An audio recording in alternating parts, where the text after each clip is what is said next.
Thank you, Ambassador. I'd like to thank the leadership of the Iranian American community who organized this event and salute their efforts for education, both for lawmakers and the public in general.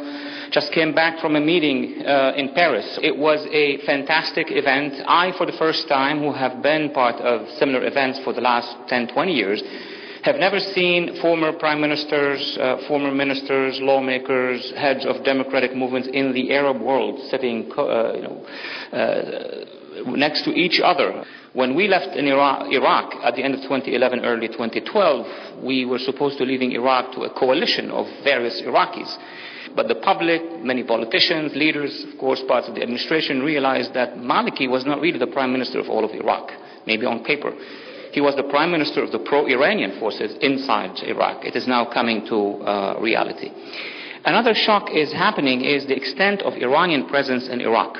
We know that the allies of the Iranians, Hezbollah and others, have been present, but to see that there are about 2 divisions inside Iraq, and one at least manned by Al-Quds, to see that now the Iranians are training the Iraqis' presence, and to see also that the Iranians have been using Iraq actually as a bridge from Iran into Syria to support the Assad regime, and from Syria into Lebanon to support Hezbollah, it is something that has to be revised and addressed. Last but not least, the reason for why we failed, let me say it clearly, in containing the Iranian influence in Iraq, in containing the fact that the jihadists rose because of the failure of the Maliki government and governance, well, that has to do also with our failure, international failure and American failure, in understanding what were the long goals of the Iranian regime.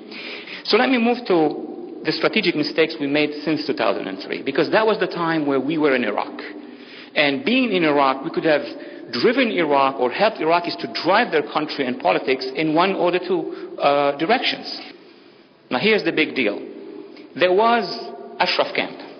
And I know there has been a lot of discussions about what is Ashraf. Ashraf is not just a collection of individual dissidents who gathered there because they fled the Iranian regime. It's more than that. Because if they wanted to flee, they would have gone to Sweden or here or Australia. One of the reasons, the philosophical, political, strategic reason, and that was not well understood by the various bureaucracies that dealt with Ashraf. It was to stay as close as possible to Iran, as an island of freedom, where they could show the Iranian people first what would be another Iran. That was the challenge. That was really the mission of Ashraf. Precisely because the MAK in Ashraf was the antidote and the other side of Iran. It was inspiring thousands of Iranians. I was surprised yesterday in my meeting with the leaders of the movement that 120,000 members of this movement were executed in Iran over the past decades. 120,000. That's as many people who were killed in Syria. That's very significant. The positive side, or the bright side of Ashraf, is that it organized civil society, Iranian civil society, with arts and music, with democratic expression.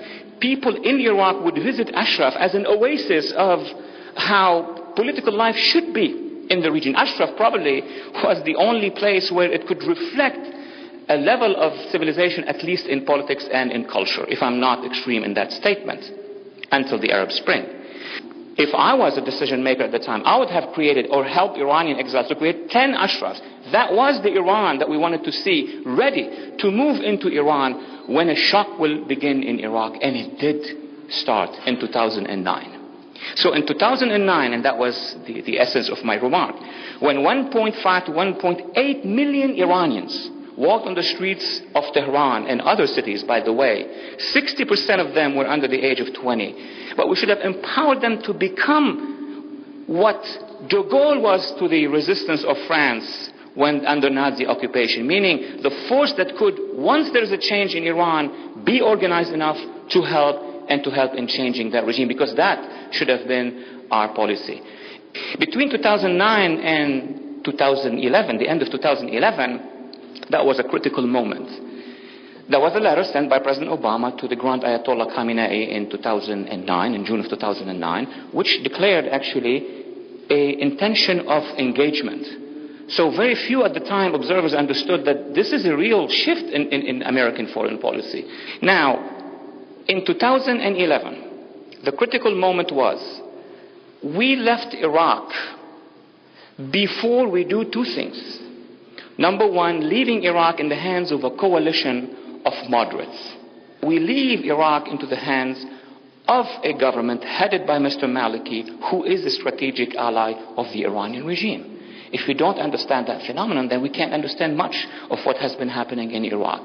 And the problem has been between 2011 till now, in non-understanding what was happening, is when you leave a country's central authorities and governments in the hands of a faction, if it's a political faction allied to the Iranian regime, what do you think they're going to be doing? They're going to definitely increase that Iranian influence inside Iraq. They're going to help the Iranian regime send weapons to Bashar al-Assad. They're going to continue to send those weapons to Hezbollah in Lebanon. Iranian regime supporting Maliki in getting rid of the enemies of the Iranian regime inside Iraq. So some among us, including high-level observers and analysts in this town, have been arguing that Maliki has been taking care of or marginalizing his own enemy. In Baghdad, the current government is unable to actually solve the problem. So there need to be a coalition of moderates, of Shia who have been marginalized, of Sunni who have been marginalized, of Kurds who have been pushed against, and of other minorities. And thank you so much for giving me this opportunity. Thank you.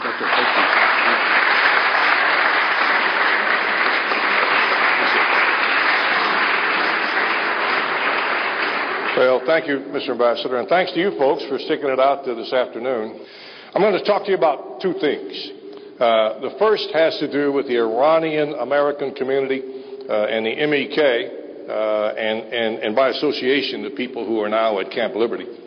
A lot of you young folks may not know the degree and the extent to which the Iranian-American community is supported by a number of distinguished Americans, our own citizens. And I'm not going to drop names, and without benefit of list, I'll simply tell you that pretty much starting at the top, there's a former vice presidential candidate, a former Speaker of the House, probably a dozen or so former senators and congressmen, about an equal number of former ambassadors, an attorney general, a former director of the FBI, 3 or 4 former state governors, 3 or 4 former chairmen of the JCS, about that many former service chiefs, the distinguished members on the panel today, and it goes on and on.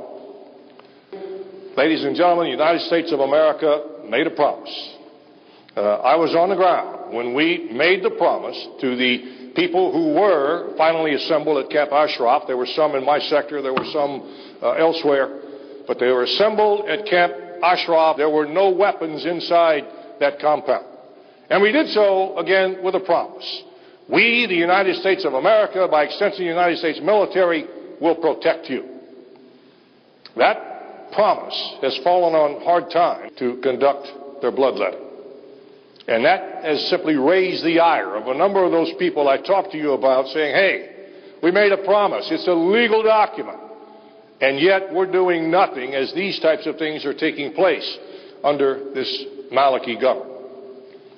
I personally believe, and I think a lot of my contemporaries do, that the MEK and the things that the professor talked about that happened in 2009 are maybe our last best chance to solve what is perhaps our most significant problem in the Middle East. You can argue extremism or Iran. It's almost a toss-up these days in particular. But Iran is headlong in the pursuit of nuclear weapons. What are our options there? Well, there are a few, but none of them are really very good. We can continue with negotiations. But I think everybody that knows their history sees where this is going. I call it the North Korean model. The last best option in my mind is change from within. And I agree, I'm afraid, with the professor. We probably missed that boat when it sailed in 2009. But I also suggest that it's not completely gone. I can't imagine that the average citizen in Iran is happy with their government. They're certainly suppressed. They're jailed. They're executed in some cases if they become too vocal. But where that spirit burns, I think it's real. And I think you see it manifested outside the country in the MEK at these rallies that take place and elsewhere, where people simply want to have a non-nuclear representative government in the great state of Iran that can in some better way rejoin the world community. So those are the reasons I think that people support the Iranian American community and would like to see a much better evolution than frankly what we're faced with today. But we don't give up the effort. Okay, in terms of the situation in Iraq, is the survival of the Maliki government a vital national objective for the United States?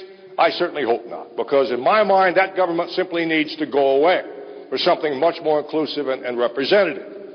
Is the establishment of a caliphate between Iraq and Syria a vital national interest, i.e. a national threat?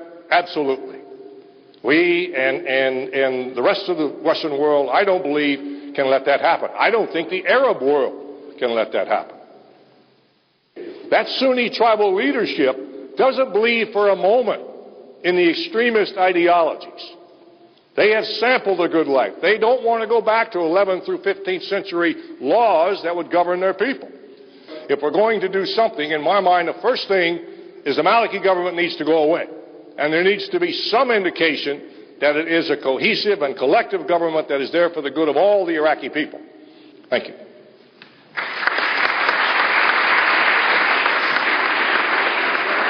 I think it's clear from all of our speakers, and this is why we're doing this event here in Congress, is that the United States faces threats of unprecedented dimension, given the recent developments in Iraq, Syria, and Iran, and the region, if we don't confront the regime in Iran.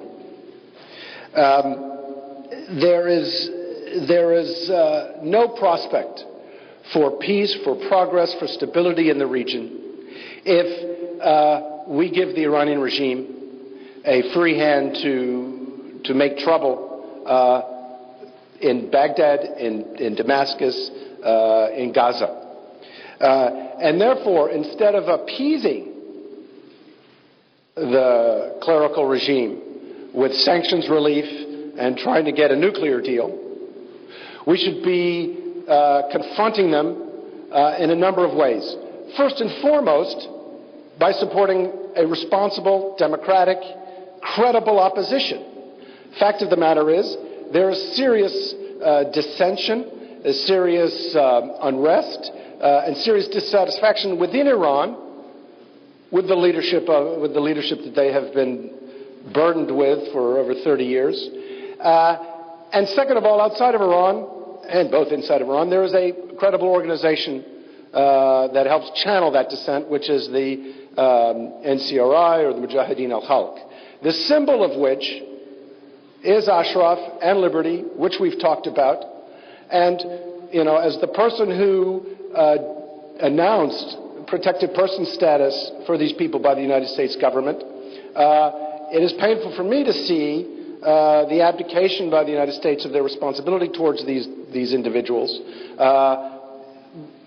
by not bringing an end to their captivity in liberty and not providing them the protection they deserve. So as we talk about next steps, let's bear in mind the importance of focusing our attention on Tehran and what we as a country can do in leading the Iranian people and the region to a more peaceful future by trying to contain and confront and roll back an aggressive, destabilizing, dangerous regime.